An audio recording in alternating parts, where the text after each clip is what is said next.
Happy Monday. Today's theme is cleansing the temple.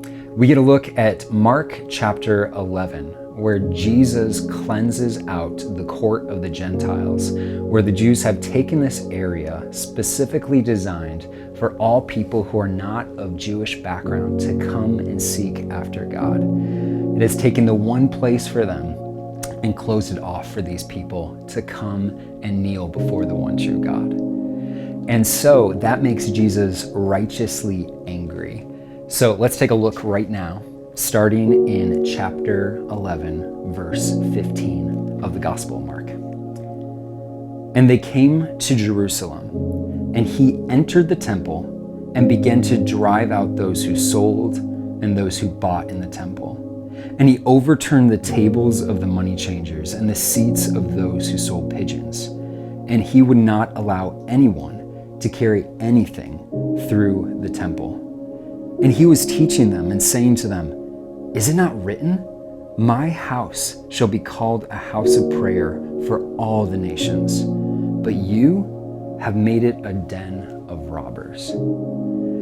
Jesus takes his quote all the way back from Isaiah chapter 56, which is titled Salvation for Foreigners. We see that is God's heart throughout time. He is the same God yesterday, today, and forever, who loves and welcomes all people to come and worship him. So, as I've been reflecting on what it means to cleanse out my heart, to clear away distractions from my own heart and mind as I seek after God, one of the things that comes to mind is fasting. Now, I don't know about you, but I love food deeply. It is a great joy. It is something that I turn to and find delight in, worship of God in even. But it's also something I can easily use as a crutch, something to mask what I'm feeling deep down. One example of fasting that comes to mind is just this last week. In the course of fasting over that day, my hunger pains regularly reminded me to go to God in prayer. And in that time, I was able to pray for two things in particular. One was interceding on behalf of someone else who was going through a hard time. And then the second thing was praying for a future opportunity that was far beyond my own ability. So both of these things redirected my heart back to the reality that God is bigger and God is intervening. And when I pause and fast regularly, it begins to be something where I am confronted with my deeper issues, my pride, my lust, my fear, my hypocrisy, my anger. And in that journey, God's Spirit is able to have space in my heart to clear all of that junk away, to help me confess that, bring that into the light, receive his healing, receive his life, receive his newness, and walk forward afresh. And that's not an easy journey, but it's been so good for my soul.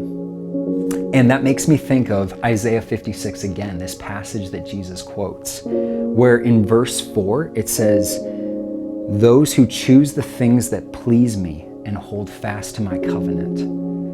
And so the question for you today, the question for me today is, how can we clear away distractions and choose the things of God? Choose those things that please him. And it's not about religiosity. It's not about doing the right thing, whatever that is, but simply asking God's Spirit, what does obedience look like for me today? What does it mean to create space in my heart and mind so that I might more fully be available unto you? Because you really, God, are the only one worth following, obeying, and seeking after with every fiber of my being. I hope that you believe that, and I'm learning to believe that more as I step more and more into learning how to cleanse out, how to clear aside distractions in this pursuit of Jesus. Blessings on your day.